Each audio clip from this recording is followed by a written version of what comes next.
मेरा मानना है कि मोदी सरकार धीरे धीरे करके 2014 से ही लगातार इस निर्णय की तरफ जा रही थी। अब वो संपूर्ण रूप से इस निर्णय पर पहुंच गई है कि चुनाव जीतने के लिए, वोटों की गोलबंदी करने के लिए आर्थिक उपकरणों की आवश्यकता नहीं है।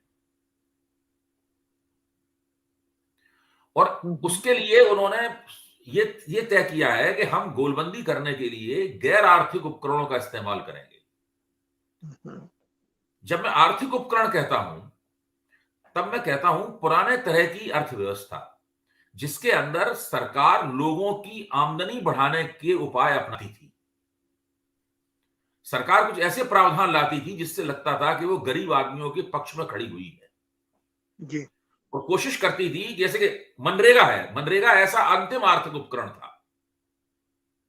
महात्मा गांधी ग्रामीण रोजगार योजना है, ऐसे अंतिम आर्थिक उपकरण था। इसमें गरीब आदमी से कहा जाता था कि आप काम कीजिए, आपको इतने साल में इतने दिन के काम की हम गारंटी देते हैं, आप काम कीजिए, बदले में आपको मजदूरी प्राप्त होगी। या जैसे कि किसानों की मान लीजिए अ, अ, जो उर्वरक खाद में उनको छूट देना, इस सब्सिडी का ये आर्थिक रियायत का ये जो रूप था, वो एक आर्थिक उपकरण था इस तरह का, जिसके जरिए लोग जो फसल का लागत मूल्य है, उस लागत मूल्य को कम कर सकें, ताकि जो न्यूनतम समर्थन मूल्य उनको मिलता है, वो समर्थन मूल्य उन्हें और बेहतर बेहतर प्रतीत हो। इन सब प्रवृत्तियों को अर्थव्यवस्था के दायरे में छोड़ दिया गया है और दो और चुनावी गोलबंदी के लिए दो मुख्य तरीके अपनाए जा रहे हैं। पहला तरीका यह है कि जिसको हम डायरेक्ट ट्रांसफर कहते हैं। जो मोदी जी ने जब वो 2013 में प्रधानमंत्री पद का चुनाव लड़ रहे थे, उनके नेतृत्व लड़ा, तभी इन लोगों ने सोच लिया था। इसलिए 2014 में प्रधानमंत्री बनते ही जो पहली योजना बनाई गई वो जन धन योजना थी। मेरे जैसा व्यक्ति, मैं इसको कबूल करता हूं कि मैं उसके दूरगामी महत्व को समझने में नाकाम रहा। यहां तक कि हम लोगों ने इस बात को लेकर उसकी बहुत नुक्ताचीनी की कि जनधन योजना में कई जगह फ्रॉड हो रहे हैं। जनधन बहुत से खातों में तो पैसा ही नहीं पड़ा हुआ है, बहुत से खाते तो निष्क्रिय खाते हैं बैंक के लिहाज से। इस तरह की हम लोगों, और ये भी कहा गया ये कांग्रेस की नकल है, कांग्रेस जो योजना नहीं लागू कर पाई वो इस सरकार ने लागू की है, केवल नाम बदल दिया है, वगैरह वगैरह। हम लोग इस तरह की जो प्रचलित आलोचनाएं हैं वो हम लोग करते रहे। और जनधन योजना जी। में कितना बड़ा फ्रॉड हुआ है, इस बात की चर्चा भी टीवी चैनलों की मैंने भी की, उसके कुछ सबूत भी जी। हम लोगों को मिले। लेकिन जनधन योजना चुनावी गोलबंदी का एक उपकरण बन सकती है, या चुनावी गोलबंदी का एक नए युग की शुरुआत कर सकती है। ये बात हम लोगों के दिमाग में नहीं आई थी। मेरे दिमाग में तो कम से कम नहीं आई थी। अगर किसी के दिमाग में आई हो तो वो मुझे बताया कि हाँ, उसने पहले से इस बात को सोच रखा था। जनधन योजना के जरिए खातों में डायरेक्ट सब्सिडी ट्रांसफर का की शुरुआत हुई।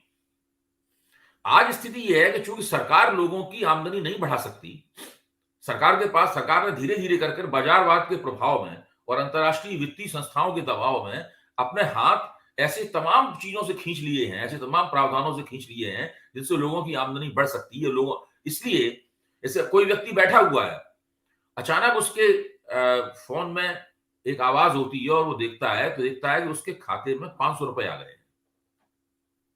उसको उम्मीद है कि अगले महीने 500 रुपए फिर आएंगे और एक साल बाद शायद कोई दूसरी योजना शुरू हो जाए, हो सकता है हमारे खाते में 1,500 रुपए आने शुरू हो जाए। तो इस तरह करके एक बहुत बड़ा लाभार्थी वर्ग तैयार हुआ है।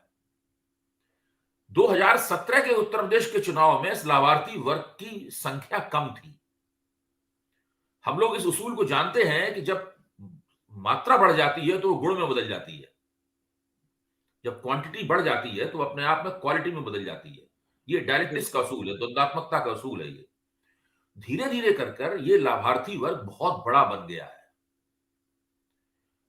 भारतीय जनता पार्टी के समर्थकों का यह दावा है कि उन्होंने 3.5 लाख करोड़ रुपए लोगों के खातों में ट्रांसफर किए हैं और उनका यह भी कहना है कि यह उत्तर प्रदेश के इतिहास में पहली बार हुआ है। यह बिल्कुल नई चीज है। इसका राजनीतिक फलितार्थ क्या होगा यह अभी किसी को पता नहीं है। भाजपा वाले कहते हैं कि हम इसी वजह से चुनाव जीत जाएंगे। वो बहुत से भाजपा के लोग मानते हैं कि आदित्यनाथ सरकार के खिलाफ कुछ एंटी इनकम्बेंसी है, लोग नाराज हैं।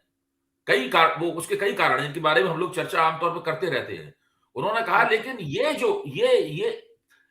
जो नया पहलू है, ये नया पहलू जाति, धर्म और सामुदायिक वफादारियों से परे जाकर लाभार्थियों को वोटरों में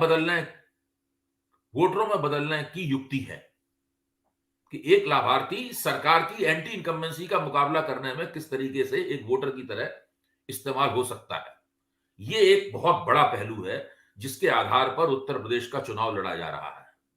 बहुत बड़ा भरोसा है इस उत्तर प्रदेश की सरकार को, भारतीय जनता पार्टी को, क्योंकि इससे वो ये मानते हैं कि भले ही स्वामी प्रसाद मौर्य भाजपा छोड़ के चले गए हो, भले ही दारा सिंह चौहान भाजपा छोड़ के चले गए हो, भले ही धर्म सिंह सैनी भाजपा छोड़ के चले गए हो, भले ही राजभर भाजपा छोड़ के चले गए हो, तो इनकी बिरादरियों में जो लाभार्थी हैं वो भले ही भाजपा की विचारधारा में दीक्षित हो या ना हो, भले ही वो राष्ट्रीय स्वयंसेवक संघ की कतारों से उनका संपर्क कोई रहा हो या ना रहा हो, लेकिन वो हमारे संभावित वोटर हैं।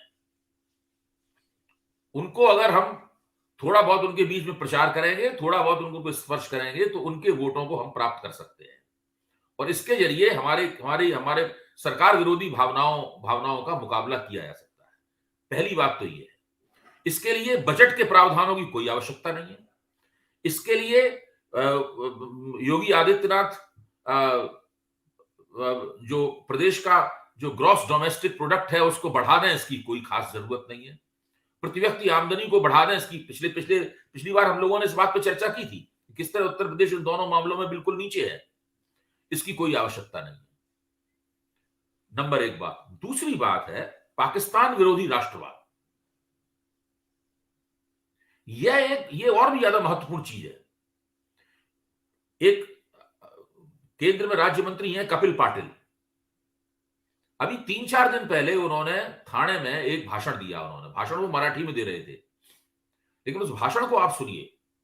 उस भाषण में उन्होंने दो बातें कही। पहला भाषण वो भाषण महंगाई की जो आवाज लग रही है कि महंगाई बहुत बढ़ रही है, सरकार की जिम्मेदारी महंगाई कम करना है वरना सरकार के खिलाफ नाराजगी हो जाएगी, इन बातों का जवाब दे रहे थे और अपने श्रोताओं को नसीहत भी दे रहे थे।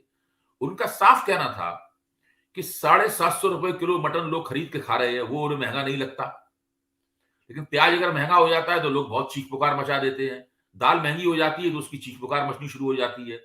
इतना कहने के बाद में उन्होंने एक ऐसी बात कही जिस पर हम सब लोगों को गौर करना चाहिए। उनका कहना यह था कि नरेंद्र मोदी को इसलिए प्रधानमंत्री पद की शपथ नहीं दिलाई गई है कि वो प्याज आलू और दाल को सस्ता करेंगे। उनको शपथ इसलिए दिलाई गई है कि वे पाक अधिकृत कश्मीर को छीनकर भारत में मिला लेंगे। इसलिए जनता को ये सब महंगाई की बातों से परे जाना चाहिए और अखंड भारत की जो बनाने की हमारी जो योजना है उस योजना के साथ खड़ा होना चाहिए। ये उनका कहना था।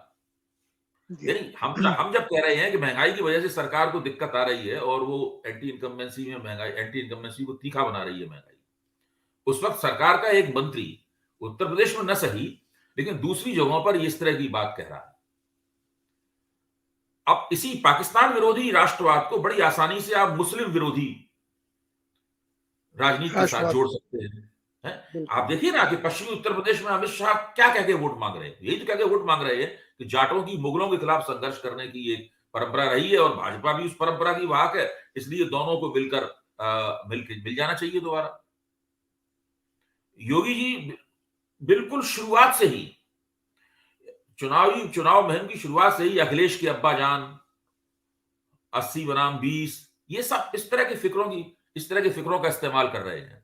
तो पाकिस्तान विरोधी राष्ट्रवाद जिसके साथ बड़ी आसानी के साथ मुसलमान विरोध को जोड़ा जा सकता है और दूसरी तरफ एक लाभार्थियों के विशाल वर्ग का उदय, एक ऐसा वर्ग जो कि पारंपरिक निष्ठाएं जो है, यानी अगर कोई नोनिया चौहान है, अगर कोई बिंद है, अगर कोई राजभर है, अगर कोई लोधी है, अगर कोई शाक्य है या कुर्मी है, इस आधार पर वोट देने की बजाय वो इस आधार पर वोट दे कि हमें सरकार ने 1,500 रुपए दिए हैं, 2 साल के दौरान हमारे खाते में 15,000 रुपए आ गए हैं और साथ में हमको अनाज भी फ्री मिल रहा है, साथ में हमारे बेटे को टैबलेट भी प्राप्त हो गई है और दूसरे बेटे को टैबलेट नहीं मिली है, लेकिन सरकार उसको उसका रजिस्ट्रेशन हो गया है।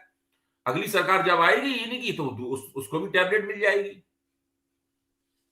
साथ में और दूसरी भी लोक लुभावन योजनाएं हैं, जैसे कि गैस सिलेंडर देना या शौचालय बनाने में मदद करना या घर बनाने में मदद करना, आयुष्मान योजना वगैरह वगैरह। मतलब एक पूरा एक नेटवर्क है इन लोक लुभावन योजनाओं का, जो सीधे सीधे नागरिक को सरकारी पार्टी का वोटर बनाने के लक्ष्य को वेधती हैं। और ये एक ऐसी प्रवृत्ति है, ये एक ऐसा रुझान मैं शब्दों का ठीक इस्तेमाल नहीं कर रहा हूं, ये एक ऐसी राजनीतिक युक्ति है जिसका इस्तेमाल करना नरेंद्र मोदी ने विपक्षी नेताओं को भी सिखा दिया है। जो राज्यों के स्तर पर जो विपक्षी मुख्यमंत्री हैं, उन्होंने भी बड़े पैमाने पर ये काम किया है और उसका राजनीतिक लाभ उठाया है, चाहे वो तेलंगाना हो, चाहे वो छत्तीसगढ़ हो, चाहे वो उड़ीसा हो, चाहे वो दिल्ली हो, सब जगह इस तरह का हुआ है और उसका लाभ सरकारों को चुनाव जीतने में मिला है।